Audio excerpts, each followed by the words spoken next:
সুপ্রিয় দর্শক, এদিকে লক্ষ্য করুন। দর্শক, আপনার লাউ গাছ থেকে প্রচুর ফলন পেতে চান, তাহলে এটি গাছে দিতে হবে নিয়মিত। চলুন জেনে নেওয়া যাক। শুরুতে আমরা বাজারে এরকম নষ্ট মাছ পেলে এগুলোকে কিনে এনে আমরা রোদে শুকিয়ে দ্রবণ তৈরি করে গাছে দিতে পারি। কিভাবে, চলুন জেনে নেওয়া যাক।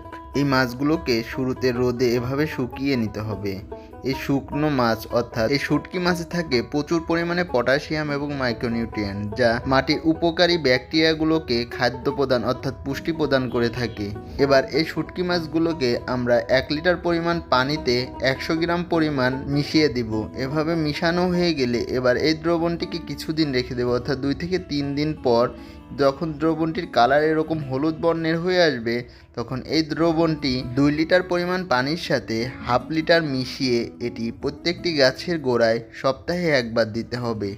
এতে করে কি হবে, গাছ দ্রুত বৃদ্ধি পাবে, গাছে প্রচুর পরিমাণে ফুল আসতে শুরু করবে এবং গাছ থেকে প্রচুর ফলন পাওয়া যাবে। ধন্যবাদ সবাই।